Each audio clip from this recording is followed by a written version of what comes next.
The Cubs kicked off Apology Week Friday at Sloan Park, where Addison Russell appeared before the media for the first time and accepted responsibility for his actions that led to a 40-game suspension for violating Major League Baseball domestic violence policy.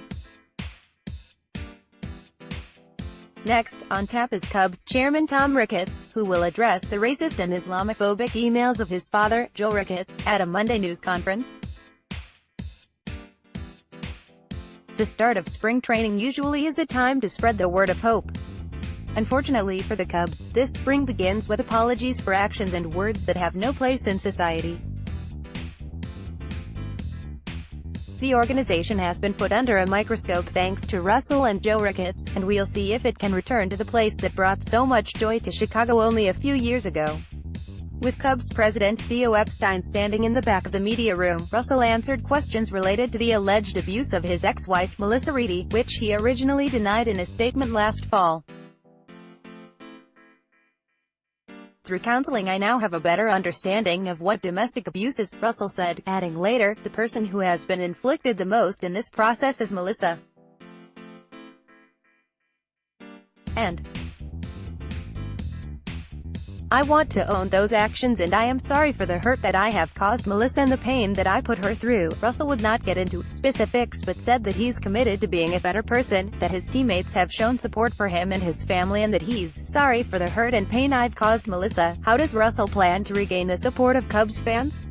"I know that I'm still early in this process, and through this process I realize I let a lot of people down," he said. "I let Cubs fans down, my organization, my teammates, my family and also myself. I'm doing everything in my power to become a better person, father, teammate, partner and provider, and through this process I believe I have already shown great improvement, just coming home. My family, my kids, we are creating a happy, healthy, lovable household." Whether Cubs fans will accept Russell is debatable. Some no doubt never will forgive him.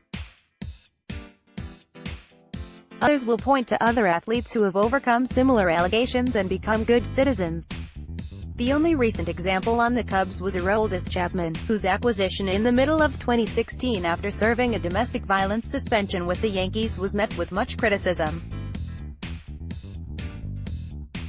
By the time the Cubs were in the World Series, the only real criticism was aimed at manager Joe Maddon for overusing Chapman in Game 6 when they needed their closer fresh for Game 7. There is no real answer. Whether you accept Russell is up to you.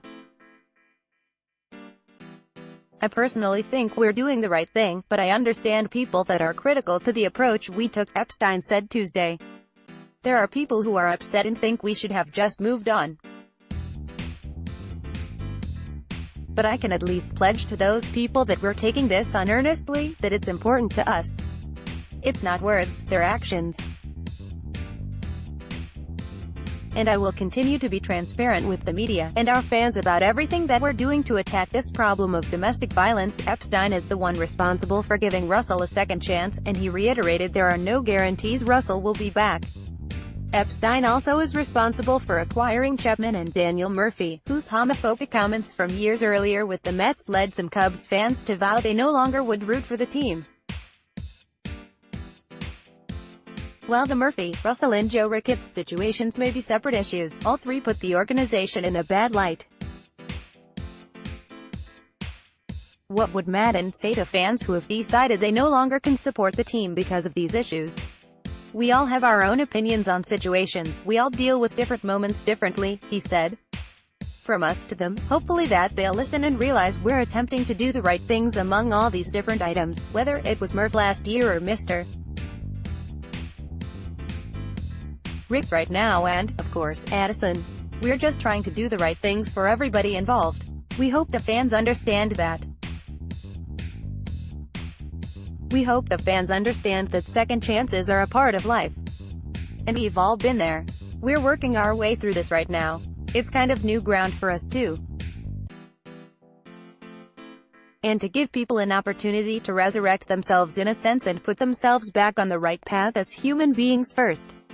It's not even about baseball right now." Murphy was treated well by the majority of fans during his brief stay in Chicago, and now he's with the Rockies to start another chapter in his life. Russell no doubt will be judged on his actions during the rest of his playing days, and at 25, he likely has a long career ahead of him. Taking personal accountability and apologizing were good first steps, whether or not they're part of his league-mandated therapy. It might have sounded robotic at times, but Russell's apology sounded heartfelt to me.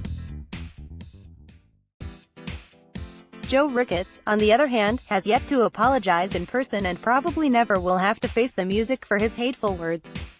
He has left it to his kids to deal with the aftermath, a cowardly move by a rich, powerful man.